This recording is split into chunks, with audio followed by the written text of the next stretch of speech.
이해하기 위해서는 남녀의 차이를 인정해야 한다.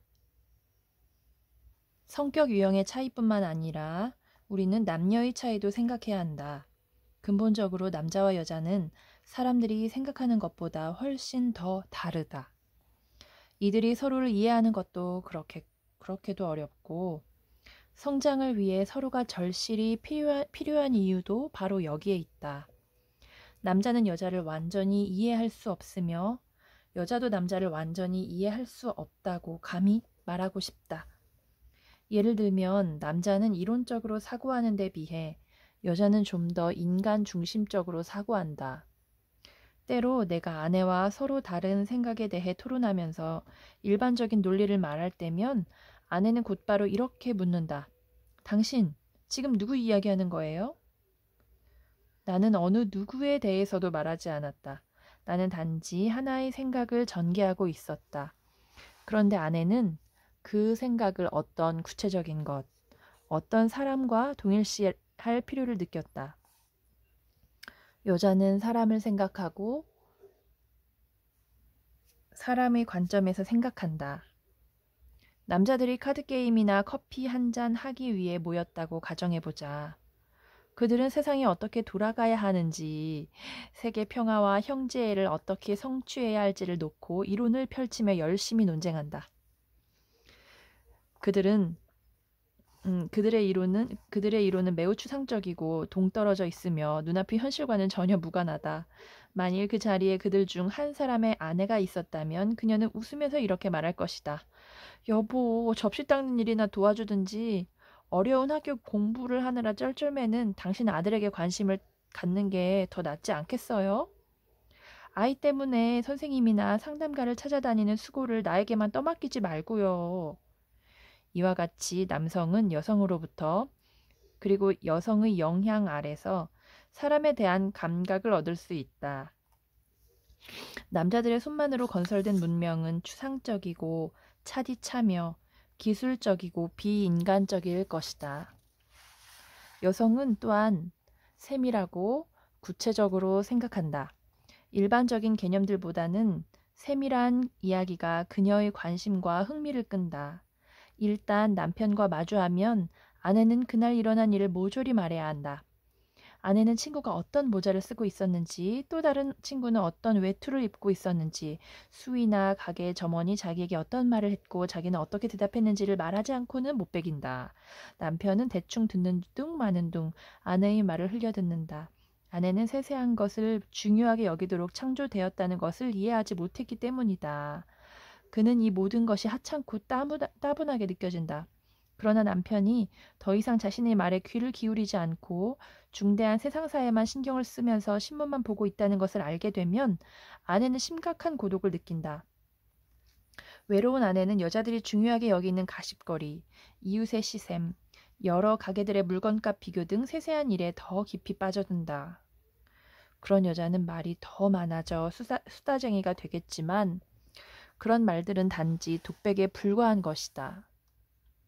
그런 아내 앞에서 남편은 어리둥절한 표정으로 어깨를 으쓱댈 뿐이다. 데오도르 보베 박사가 말한 것처럼 결혼 생활을 무너뜨리는 가장 큰 적인 권태가 가정에 점점 더 깊이 파고들 것이다. 남편이 아내로부터 구체적이고 세세한 개인적인 일들의 중요성을 배워야 한다는 것은 너무도 분명하다. 그들이 없이는 일반적인 개념들도 공허한 이론에 불과하지 않은가. 남편이 이 점을 이해하는 만큼 그는 아내의 정신적 시야를 넓혀줄 수 있고 사고를 풍부하게 할 수 있으며 깊이 있는 문화를 보여줄 수 있다. 그러므로 그가 언젠가 불평하게 될 결혼의 권태는 어떤 면에서 남편의 책임이다. 말 자체가 여자와 남자에게 의미하는 바도 각기 다르다. 남자는 말을 통해서 생각을 표현하고 정보를 전달한다. 그러나 여자는 느낌과 감정을 표현하기 위해 말을 한다. 여자가 자신의 인생 경험을 10번이라도 되풀이해 이야기하는 이유가 여기에 있다. 그것은 남편에게 정보를 주기 위해서가 아니다. 그런데 남편은 아내의 말을 중간에 잘라버린다. 이미 알고 있는 얘기요. 전에도 그 얘기했지 않소. 하지만 아내는 그 경험 때문에 생긴 정서적 긴장을 해소하기 위해서 그 말을 다시 할 필요가 있는 것이다. 자신의 감정을 도무지 표현하지 못하는 남자들이 많다. 그래서 많은 남편들은 아내가 수백 번이라도 듣고 싶어 하는 사랑해 라는 말을 하지 않는다. 아내는 당신 나 사랑하는 거야? 하고 묻는다. 그러나 남편은 알면서 하고 대꾸한다. 몰라서 묻는 것이 아니다. 아내는 그 말을 한 번 더 듣고 싶은 것이다. 그러한 마음이 더욱 절실해지는 것은 남편이 아내에게 그런 말을 해주지 않기 때문이다. 남자는 애무, 표정 또는 거칠게 내뱉는 불평 등 다른 식으로 감정을 표현한다. 한편 그는 좀 더 간접적인 방법으로 자기 감정을 표현할 수도 있는데 아내들은 이것을 이해하는 법을 배워야 한다. 남편의 입에서 부드러운 말 한마디를 들어보지 못해 힘들어하던 한 여자를 나는 기억한다. 한 번은 그녀가 몹시 화가 나서 나를 찾아왔다. 남편이 사전에 아무런 말도 없이 기술자를 불러와서는 거실 바닥을 수리했다는 것이다.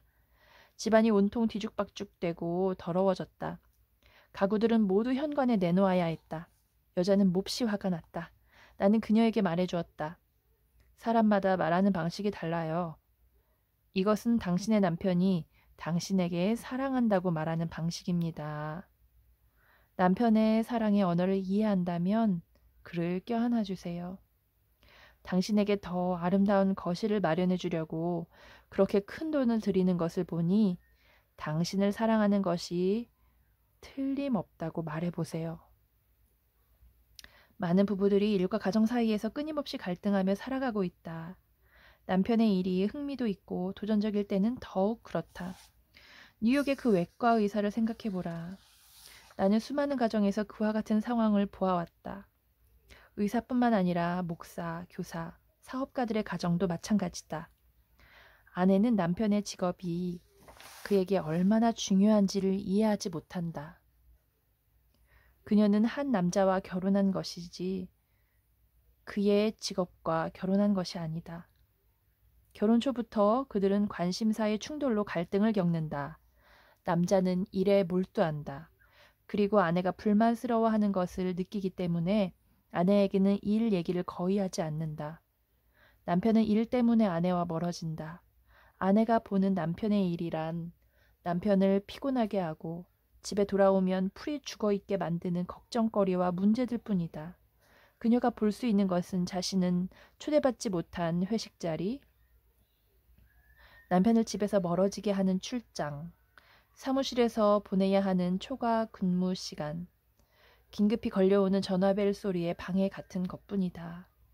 남편은 수화기를 내려놓으면서 투덜거리고 아내 앞에서 화를 낸다. 그녀는 몇 분 후 환자 옆에 달려가 있는 남편을 보지 못한다. 그녀는 남편이 환자에 대하여 의사로서 취하는 진지함과 배려, 그리고 관심을 보지 못한다. 따라서 젊은 아내는 남편의 직업에 대해 심한 혐오감을 가질 수 있다. 반면 남편에게는 자신의 일이 그의 생활에서 가장 신나는 것이다. 그들은 서로 다른 두 세계에서 산다. 그녀는 당신 사무실이라는 말을 할 때 심술 섞인 목소리를 낸다. 그녀는 남편에게 간청하여 가끔 빵 부스러기나 받아 먹으며 남편의 진짜 삶에서 소외되어 있다고 느낀다. 한편 아내는 자신만의 세계를 창조함으로써 안가품을 할 수도 있다. 남편은 그것을 하찮고 어리석다고 여기기 때문에 그녀는 자신의 세계에 대하여 점점 말수를 줄여간다. 아내가 입는 옷, 아내가 속한 동호회, 지역 사회 활동 같은 것은 남편이 볼 때 한낱 허영에 지나지 않는 일들이다. 서로를 이해하기 위해서는 남편과 아내가 상대방의 관심사에 관심을 가지며 왜 그것이 배우자의 흥미를 끄는지를 이해해야 한다. 남자는 상대방이 진정으로 관심이 있다고 느낄 때에만 자신의 관심사를 이야기할 것이다. 그리고 상대방이 그 관심사에 대해 좀 더 잘 이해하게 하려면 그것에 대해 이야기해 주어야 한다. 이런 식으로 두 사람의 시야만 점점 좁아지는 것이 아니라 서로를 위해서 넓어지는 것이다.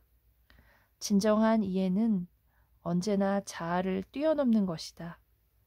자아를 초월할 때 가정은 직장 생활의 기반이 될 수 있다. 또한 일도 가정의 영역으로 풍부하게 만들어준다. 많은 부부들이 겪는 갈등은 해소될 수 있다. 그런데 남자와 여자의 가장 중요한 차이는 그들을 하나로 묶어주는 바로 그것, 사랑 그 자체에 있다.